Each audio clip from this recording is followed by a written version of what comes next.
Bonjour à tous, nous poursuivons avec la 10e Mishnah du premier Pérec, Mishnah Yud, la dernière Mishnah du premier Pérec. La Mishnah nous enseigne, voici la différence entre une Bama Gedola et une Bama Ketana. De quoi il s'agit?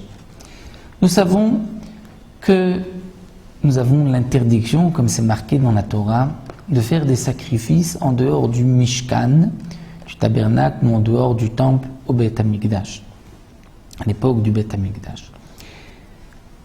La Torah a ordonné à Moshe Rabbeinu de construire un tabernacle dans le désert. Une fois que le Mishkan a été construit, on ne pouvait plus faire de sacrifice en dehors du Mishkan.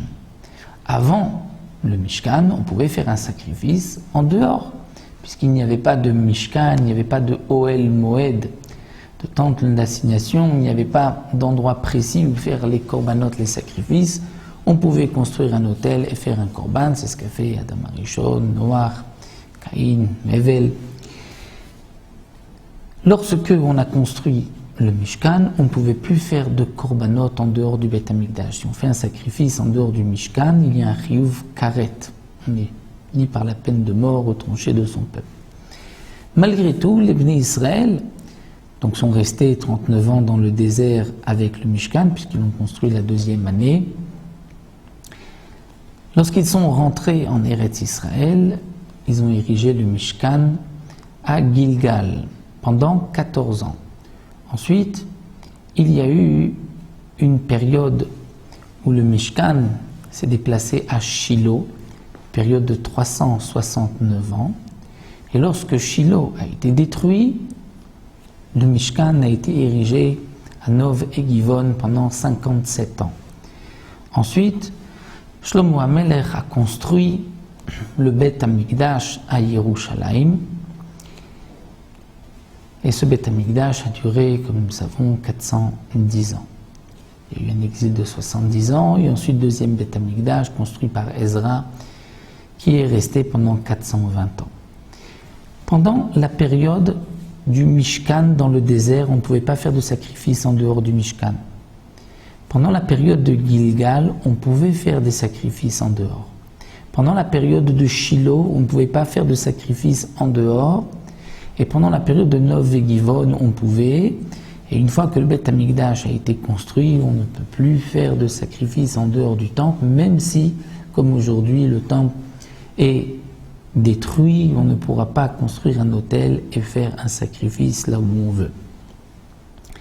À l'époque donc de Gilgal ou de Nov et Givon, où les bamot, les autels particuliers étaient permis, il y avait malgré tout un grand autel, Bama Gedola, qui se trouvait à Gilgal ou à Nov et Givon, l'endroit du Mishkan.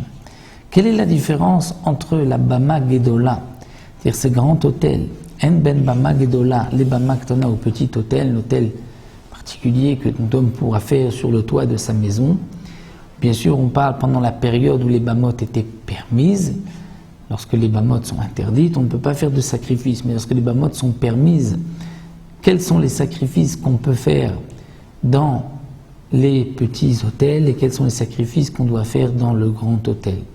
Alors la différence, c'est Psachim, c'est-à-dire le Korban Pessah, ou bien, comme dit le Tanakama, tout ce qui ressemble au Korban Pessah, c'est-à-dire les obligations qui ont un temps précis, comme le Korban Tamid, le quotidien, ou les Moussafim des fêtes, ces Korbanot ne se faisaient que sur la Bama Gdola, le grand autel.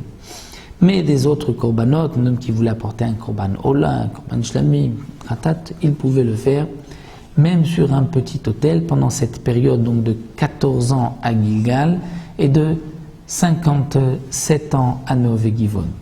Zéaklal, voici la règle, Kol shu nidar venidav, tout ce qui est nidar. Donc par un vœu, je veux offrir une bête, ou bien nidar, je veux offrir 7 bêtes. Karev babama, ces korbanot, ces sacrifices pourront être apportés dans n'importe quel petit autel. Kol shenolo nidav, nidar velo nidav, ce qui n'est pas un vœu, ni pas un cadeau, c'est-à-dire une obligation, et no. Karev Babama ne pourra pas être sacrifié sur la Bama, sur le petit autel, sur un autel particulier. Il devrait être sacrifié dans la Bama Gedola qui se trouvait à Gilgal ou à Nov et Givon. C'est ce qui est marqué dans le Pasuk, Vatem adat el amenucha vel anachala, c'est Shiloh, Nachala, c'est Yerushalayim. Pendant cette période, entre les périodes de Menucha et de Nachala, donc Gilgal et Nov et Givon, on pouvait faire des sacrifices en dehors du Beth Amikdash. Une fois que le Beth Amikdash a été construit, on ne peut plus faire de sacrifices ailleurs. Et ces Mishnayot sont dans Masechet Svachim. À la fin de la Masechet, on retrouvera toutes les halachot de ces korbanot. Voici pour la 10e Mishnah, on se retrouvera toujours pour les korbanot dans Shiloh, dans la 11e Mishnah, Bezrat Hashem.